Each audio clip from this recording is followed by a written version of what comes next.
we're leaving our kid with you, Mom. You should be happy, to live with your sickly grandson every day, right? The voice of my son over the phone dripped with malice, almost as if mocking me. I hugged my grandson tightly, ensuring he couldn't hear that voice. Evan, my 7-year-old grandson, had just been to the hospital a few days ago. There, the doctors diagnosed him with a certain illness, and my son and his wife left him at my place. Coming home from work, I was shocked to find him sitting on my doorstep, looking lost. I wish they could understand how it feels to hear from your own grandchild. I was abandoned because I'm sick. I immediately called my son. What I got was an unabashed declaration of abandonment.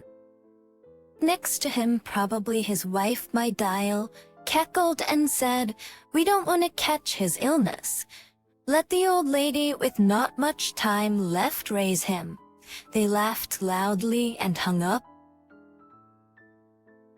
Sim and Prayalsk, the line went dead and it seemed like they wouldn't answer again.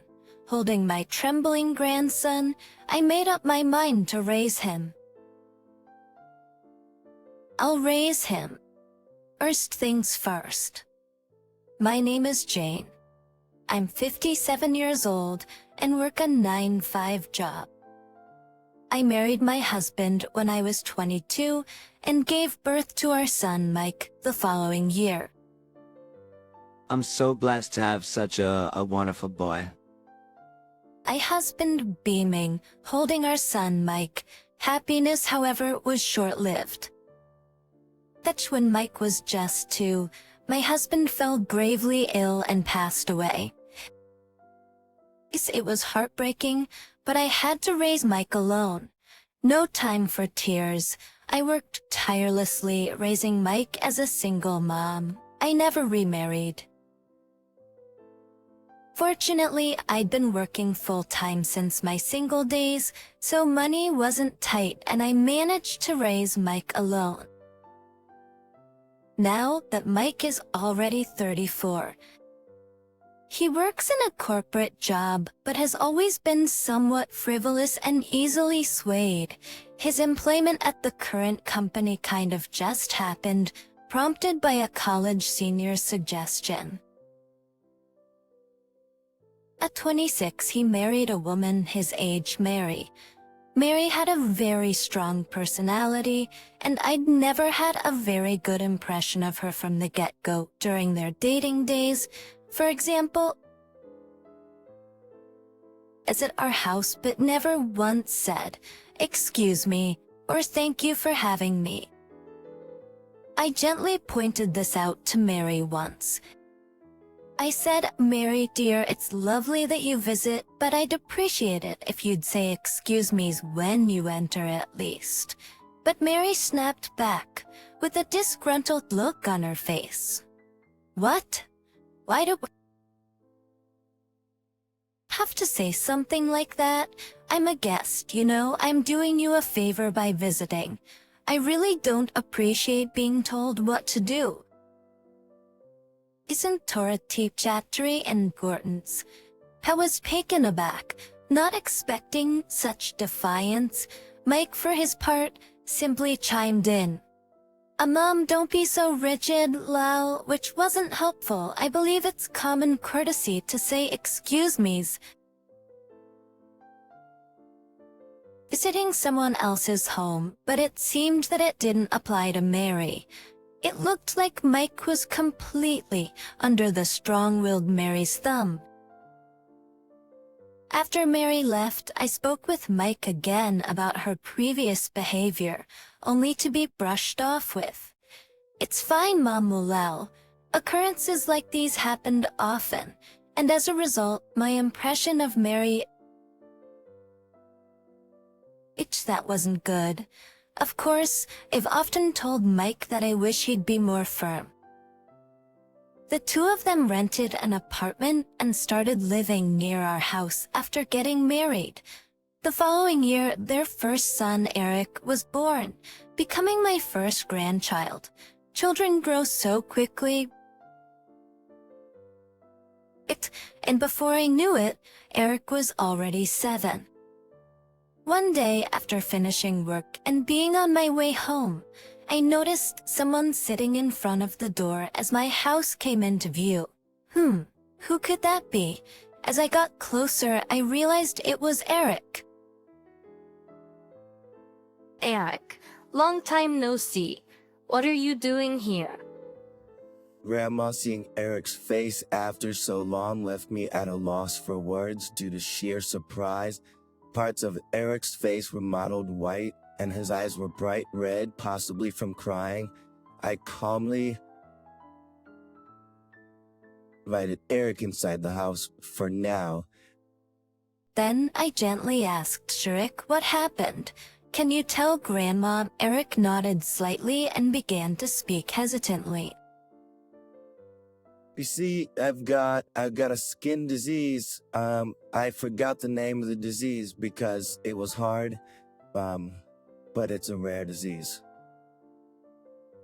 And my heart ached at the sight of young Eric, his face pale and lips trembling.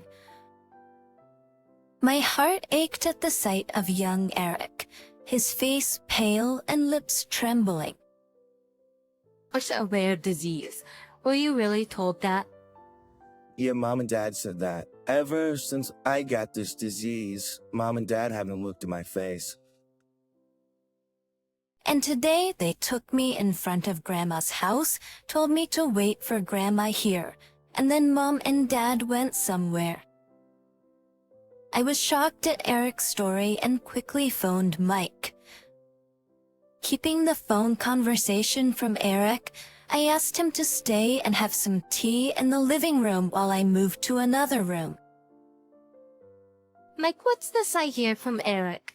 Leaving him in front of my house without any notice. What were you thinking? Oh, Mom's back. Yeah, about Eric. He's got this rare disease called pityriasis simplex. It's a real problem. Pityriasis simplex. I says I recalled hearing that disease name. I'd seen a feature on it on TV before. If I remembered correctly, it was something common among children, not a rare disease. Is that a rare disease?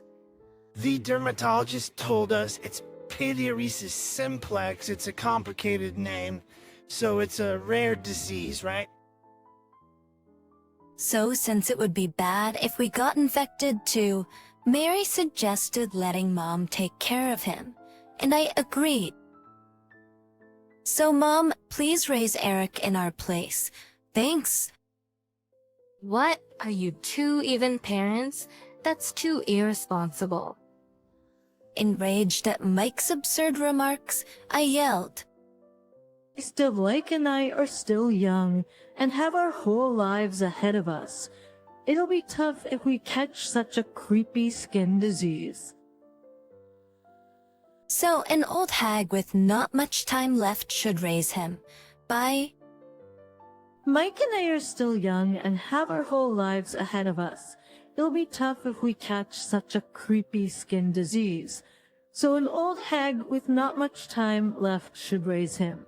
Bye. Staring in disbelief, I quickly pulled out a book from the shelf that details various disease symptoms and treatments and looked up pityriasis simplex.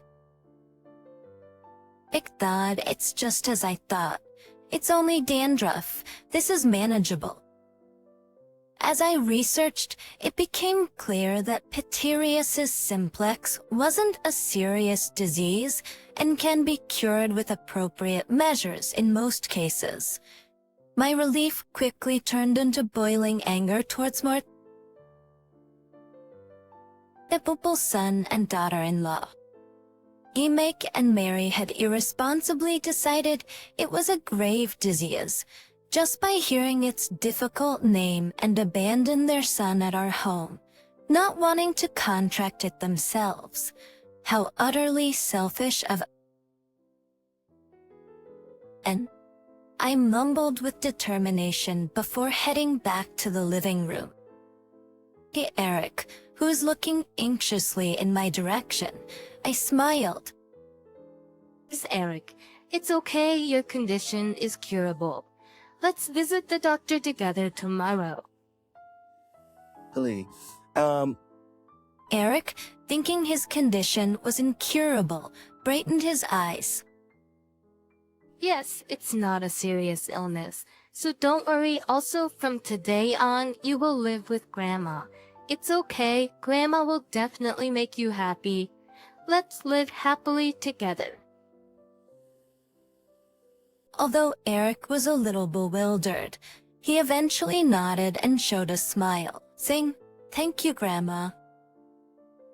And flew, and 9 years passed. I turned 66, and Eric became 16. Just in these 9 years, I couldn't contact my son and his wife at all. Eric, probably due to typical adolescent shyness, doesn't talk much recently, but occasionally cooks meals, showing he's grown kind. I, now retired, support Eric with my pension and retirement fund. Then, one day, my son and his wife, who disappeared 9 years ago, suddenly showed up at our home. What do you two want after all this time? At the entrance, I responded coldly. How dare they show up after not sending any message for 9 years? Well, we saw Eric on TV the other day. Surprising. He's amazing at making so much money at his age. Apparently they saw the recent TV interview titled Teenage Genius Inventor. That's getting patents, and all is really amazing. Isn't he wealthy now? A teen Eric, talented in inventions, had recently obtained a patent. From this couple's behavior, it was deducible that they assumed Eric had earned money from his patent, and that was why they visited today. After all, they hadn't shown any concern for Eric, only speaking about the newfound wealth. What a despicable couple. Then Eric appeared behind me. It seems he had heard our conversation. Eric, we've come to take you home. A sick child or not, a son is a son. Let's live together with Mom and Dad again. Mike, exaggerating his actions, says, "Eric, we're here to take you home. A sick child or not, a son is a son. Let's live together with Mom and Dad again." Who are you? Now a high schooler, Eric is old enough to know better. From the conversation, he realized his parents were after money, and he likely held no affection for parents who had abandoned him. The parents seemed taken aback by Eric's indifference, but quickly regained composure and started babbling about various things. Eric is sick and his future will be tough. So, Mary and I will support Eric's Robin arrive. Salt in a hoe. Don't act all high and mighty after ditching me. Don't play the father figure now. After listening to the couple for a while, Eric snorts and chuckles through his nose with an exasperated look. Still, they assume Eric has a serious illness. I, too, am utterly astounded that they still assume Eric has a serious illness. Eric replies, "Seborrheic dermatitis is common in children, a mere rash. Eric got better after about a year." I explained to the couple.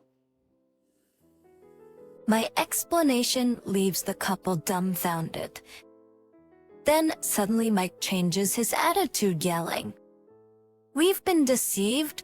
Why didn't you tell us something so important?" Mike shouts.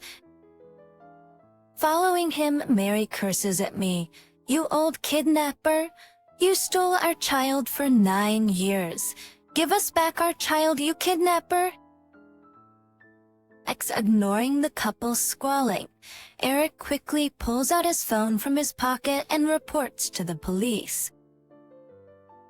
Exercise, and from there, Calm explains to the couple, Midas, the police are on their way, also real. And also, just to clarify, when you get a patent, you don't become rich instantly, only when businesses use the technology and patent royalties start coming in. It's not a groundbreaking invention, and it's not a widely used patent, so becoming wealthy is just a pipe dream. All the money received so far has been spent on materials. So I'm not rich. Upon hearing this, the two of them turn beet red and explode. Seeing them, Eric sighs. Oh no, you came here on your own and got mad on your own, just go home. Eric says, laughing. As Mike clenches his fist, seemingly ready to leap at Eric, I instinctively step forward. But just as Mike seems about to throw a punch my way, a loud male voice rings out, "Stop it!" Outside the window is a police officer. It seems he acted swiftly upon seeing Mike through the curtain, trying to hit someone. While one officer is scolding Mike, making him falter, another quietly enters through the entrance, placing himself between us and Mike. Mike waves his hand nonchalantly, smiling as if he hadn't done anything. Then turning to Eric, he says, "I don't care if you're an inventor or what, but don't get cocky, you little shit. Live. Hot the old lady forever," and leaves with a parting shot. The police ask us if we're okay, to which we respond that we are unharmed. After explaining the situation to the police, they told me not to let my son and his wife into the house anymore, and I firmly promised to adhere to that. The cops also assured me they'd help if anything else happens, so I felt a bit relieved. After the police left, I worried about Eric's mental state and asked him, "Are you okay?" Even if he tried to act tough, being treated like that by his own parents must have hurt. I won't lie and say I'm not shocked. I thought I knew my parents were terrible, not even listening to the doctor's explanations and dismissing me due to a difficult disease. But I never thought this would be less stupid. They think they're rich because they have a patent spewing idealistic nonsense. Maybe they thought I'd live with them after all that. He sighed deeply, visibly disturbed, and ruffled his hair. But the next moment, he squinted his eyes tightly and looked down at me. To say more importantly, Grandma, why did you try to protect me earlier when I was about to get hit? I'm already 16 bigger than you, so you don't have to protect me. They'll always want to protect you. Your size doesn't matter. No matter how old you get, I'll always want to protect you. When I responded earnestly, Eric groaned in a low voice and then turned away. It seemed like he was worried about me. Surely Eric is growing up to be kind, which made me happy. Afterward, I contacted a certain individual immediately. A few days later, I went to the house where my son and his wife now live, with a certain individual. When I pressed the doorbell, Mike lazily opened the door. Seeing me and the person next to me, he was astounded. "Hey, Harold, why?" The person beside me was Harold, a friend of Mike's. "Hey, Harold, why?" Ignoring me, Mike and Mary shuddered at Harold's visit. It's been a while, Mike and Mary. It's been a while, Mike and Mary. As Harold spoke, Mike, with an intense focus, asked, how did you find out where we are? 6 from your teacher. I answered Mike's question. You told Eric the other day when you visited that you bought a house and are living in Lakeville town, remember? I didn't miss that. This is an aside. But how do you find this place for Detroit? Just fit down the name of the town. And while we didn't give any detailed address, Mike stated, panicking. Well, knowing just the town name wouldn't normally help find your address, so I hired a detective agency to search especially in Lakeville town. A detective agency? You mean a PI? Yes, and they found you quite easily. So I contacted Harold and we came to see you two today. DB, that's dirty. A pie is no different from stalking. Mike's yelling was met with Harold's stern glare. Your words mean nothing to me, Frosters. But let's get to the point, Mike. Mary, I want my money back. Is Harold's resolute voice echoed. At those words, my son and daughter-in-law's shoulders shuddered. Yes, Harold had loaned money to the couple. I only learned of this fact after they had disappeared. And for a while, Harold came to my home confiding that he'd loaned money to Mike and Mary, but hadn't received a cent back and lost contact with them, seeking advice. He came to visit, wondering if they might have returned to their family home if life had become too hard, and he asked me to contact him if I found out where they were. You guys told Harold that Eric has a serious illness and money is tight, begging while crying. And it seems you borrowed $5,000 by eliciting Harold's sympathy. With my words, my son and his wife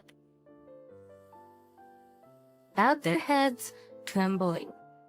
You borrowed money from various places by saying similar things to others, not just Harold, didn't you? Terry, and when repayments became difficult, you abandoned Eric here and disappeared without paying back a cent to Harold and the others. Truly despicable to exploit people's kindness like this. I, utterly exasperated, scolded the excuse-making couple fiercely. No, but we really thought Eric was seriously ill. Yes, yes. We borrowed the money because we truly believed that. You took him to the dermatologist once, and then left him unattended without spending any money on him, right? So where is the money you borrowed from your friends? If you didn't spend it on treatment... Atiri, do you still have it? Probably not. It must have been blown on your fun.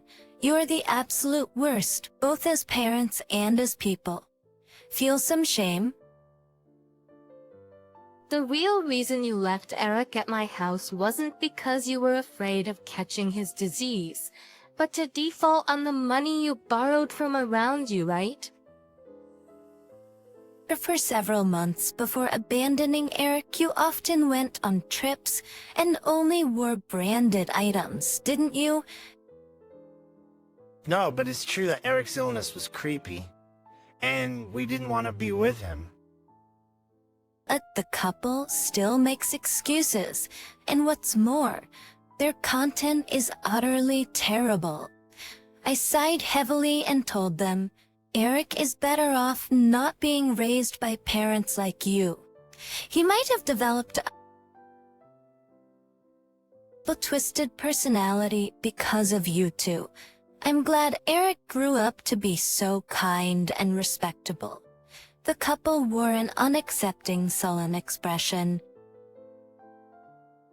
Towards the couple stated sternly, I have a rough idea of the other friends who were victimized, so I'm going to contact them and plan to file a class action lawsuit. Be prepared.